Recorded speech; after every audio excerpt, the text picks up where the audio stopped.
Sri Lankan cinnamon, an evergreen plant native to Sri Lanka, is a multi-species spice with remarkable properties, having been harvested for over 100 years.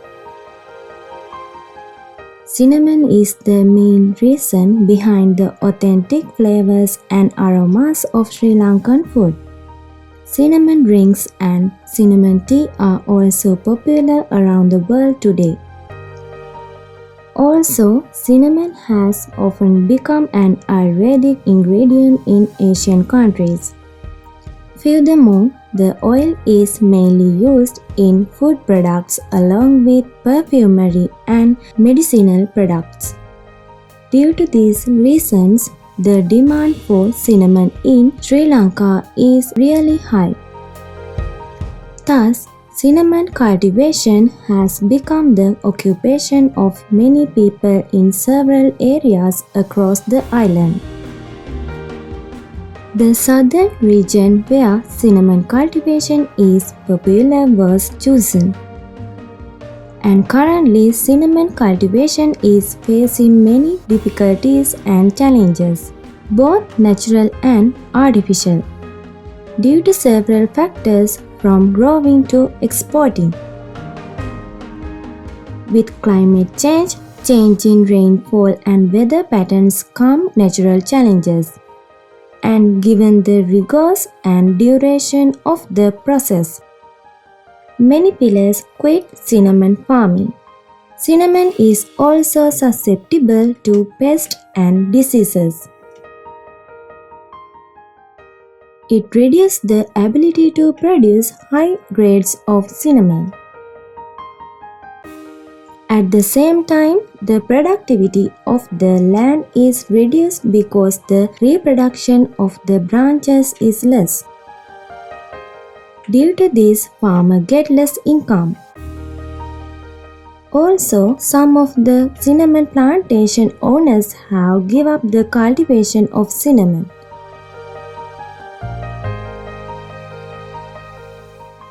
Under the canopy of Sri Lanka's tropical forest, where some of the world's finest cinnamon grows, lies an untold story. However, behind the enticing aroma that captivates millions, these farmers face a daily struggle.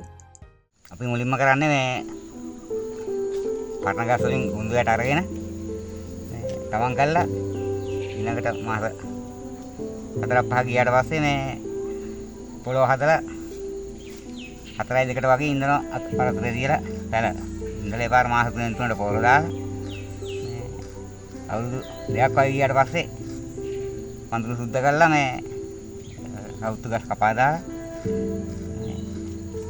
අවුරුදු 4ක් වගේ යනකොට ඒ පාර උගන් මොළ හැටි උණු කපන්න කපලා තල්ලා හන්දි කරලා වෙලින්දන්ට දෙනවා ඒකයි කරන්නේ ඒ පාර ගෝලිය දාලා තරන්න ඕන තරන කට්ටියට දෙකෙන් පංගුවට තමයි දෙන්නේ මේක පංගුව කියන්නේ කිලෝ 100ක් ඇලුව 50ක සල්ලි යාලට අයිතිකාරයට හම්බෙන්නේ අර ඉතුරු 50 තමයි තියෙන ප්‍රශ්න තමයි කුරුඳුවට මේ ඕර හරියට නැහැ බෙහෙත් ටික නැහැ මේ ගස් සම්පූර්ණ මේ පණු වගේක් කාලා ගස් මරනවා ඒ වගේ ප්‍රශ්න තමයි තියෙන්නේ ඉතින් සුළු ප්‍රමාණයෙන් ගන්න ගොවියෝ අපිට කිසිම සහනයක් නැහැ මේ කුරුඳු වලින් මිලත් ඒ වගේ නෑ මිලත් සෑහෙන අඩුයි මිල එහෙම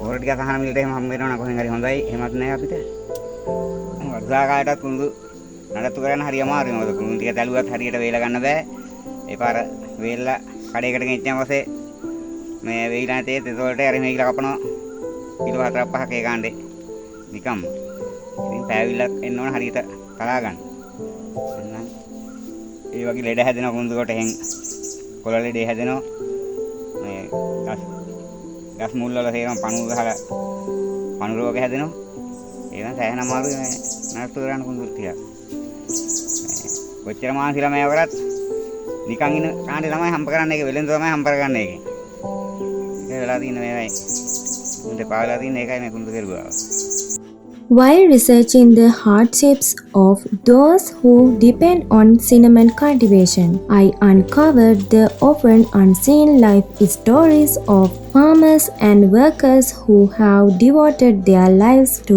this age-old craft. ඇත්තටම කියනවා වතුවයි ටිකක් තියන්න දැන් ඉතුරු වෙන්න දෙයක් නැහැ පෝර දාගන්න බැරි හින්දා ඉඩම් වලට වතුවයි කට්ටියත් අසරණ වෙලා ඉන්නේ. කියන්නේ කැලේ සුද්ධ කරාම වතුවයි ටිකක් තියන්න ඉතුරුවක් නැහැ පෝර ටිකක් දැන් දාන්න විදියක් නැහැ පෝර ගණන් හින්දා.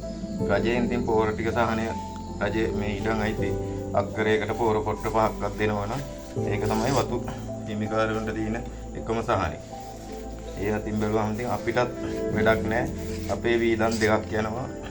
ගෙදර වීදමයි අපි දිස්ත්‍රික් එකකට ඇවිල්ලා වැඩ කරන්නේ. ඉතින් ගෙදර වීදමයි අපේ වීදමයි බැලුවම අපිට වැඩක් නැහැ. ඉතින් කුරුණු මිල රුපියල් 5000ටවත් ස්ථාවරයක තියෙනවා නම් අපිට ඒක අපේ ඉතුරුවක් සඳහා හදා ගන්න පුළුවන්. ඉතින් එහෙම දෙයක් නැහැ. අද කුරුණු 3000ට දුන්නොත් ආයෙත් දවසකින් 2500යි. එහෙම කුරුණු මිල එක විදියකට නැහැ. ඉතින් අපි කියන්නේ රජයෙන් හරි ආරුවරි ඇමති කෙනෙක් හරි මේ කුරුණු මිල ස්ථාවරයකට එක මිලකට පවත්වාගෙන යන්න ඉඩම් හිමිකාරයන්ට පෝර සහනයක් දෙන්න අපිට කුරුණු මිලක් ලබා දෙන්න අපිත් කීයක් හරි ඉතුරු කරගන්න.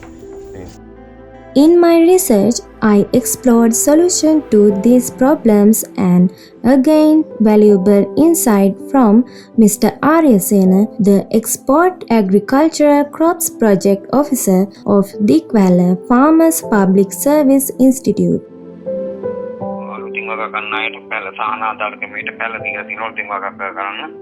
සහන මිලකට පැලවන්න වෙනවා. ඒකට අවශ්‍ය කරන තාක්ෂණික උපදෙස් ඒවා ඊටම සකස් කර ගැනීම සම්පූර්ණ වගාවක් ආරම්භ ඉඳලා ගන්න රත්තුපල අසුන දක්වා අවශ්‍ය කරන තාක්ෂණික දැනුම සපයනවා. අපි ඒ රෝග පරිපෝෂණ සම්බන්ධයෙන් කරන දැනුවත් කරනවා. ඊට අමතරව පවතින වගාවේ පාලිත වගන්නොත් අපි සහන ආධාරකවට පැලවලා තියෙනවා. ඒ පාල් මේ සිටුවීම ඊළඟට ඒ වගාවක් නඩත්තු කරන ආකාරයේ පිළිබඳව අපි දැනුවත් කිරීම කරනවා. ඊළඟට ගුණාත්මකයෙන් වැඩි අස්වැන්නක් ලබා ගන්න කොහොමද කියලා කොහේ දැනුවත් කිරීම ඒ වගේම අස්වැන්න සැකසුම් කරුවන්ගේ පිළිපින් පුහුණු කිරීමක් කරනවා. රජයේ වගාවෙන් ඉවත් වෙන එක තමයි ලැබෙන ලාභය. ඒ වගාවට ලැබෙන ලාභය අල්ලුකම. ඉතින් ඒ ලාභය වැඩි කරගන්නවා නම් ඉතින් ලැබෙන අස්වැන්න ප්‍රමාණය වැඩි කරගන්නවා. නැත්නම් අස්වැන්නේ ගුණාත්මක වැඩි කරලා ඒ තුලින් ලැබෙන ආදායම වැඩි කරගන්නවා. එතෙන්දී අපි පැත්තකින් ඊටම නඩත්තු කරලා එකෙන් ගන්න පුළුවන් අස්වැන්න ප්‍රමාණාත්මක වැඩි කරගන්න අපි අවශ්‍ය කරන තාක්ෂණ දැනුම පාස් අපේ ගන්න අවශ්‍ය කරන පැල ඒ වගේ දේවල් සපයනවා. සපයලා මේ දෙකට අස්වැන්න ප්‍රමාණාත්මක වැඩි කර ගැනීමෙන් ඒකේ ලාභය වැඩි කර ගන්න පුළුවන්. එක පැත්තෙන් අනිත් පැත්තෙන් තමයි අස්වැන්න දැන් කුරුඳු කියන එකේ අස්වැන්න නෙලා ගන්න තමයි හදන්න පුළුවන් කුරුඳු අස්වැන්නේ ශ්‍රේණි ගොඩක් තියෙනවා. ඒ ශ්‍රේණි වල විවිධත්වය අනුව ලැබෙන ලාභයත් වෙනස් වෙනවා. කියලා ගුණාත්මකකින් යුතු ශ්‍රේණි හදන්න පුළුවන් නම් වැඩි මිලකට කලෙටි කරලා වැඩි ලාභයක් ගන්න පුළුවන්. අන්න ඒ සම්බන්ධයෙන් අපි අස්වැන්නේ ගුණාත්මක වැඩි කර ගැනීම සම්බන්ධයෙන් අපි දැනුවත් කිරීම කරනවා. ඒකට අවශ්‍ය කරන ඒ පහසුකම් සපයනවා. ඊළඟට කුරුඳු අස්වැන්නු සකස් කරන කුරුඳු ආයතන සැකසීමේදී කුරුඳු තලන ඒවල් හදා ගන්නත් අපි එතෙන් ආදාය වෙනවා. ඒ තුළින් ලැබෙන අස්වැන්නේ ගුණාත්මය වැඩි කරලා වැඩි ලාභයක් වැඩි ආදායමක් ලබා ගන්න පුළුවන් විදිහට කටයුතු කරනවා රජයේ මගින්. Cinnamon is more than just a spice that adds flavor to our lives. It is a symbol of perseverance as we savor its warmth. We must not forget the farmers who throughout their sweat, skills and sacrifices make it possible. Their story is one of living throughout cinnamon. We must support these farmers by promoting sustainable solutions and fair practices. Every piece of cinnamon represents resilience, one that deserves our respect and protection.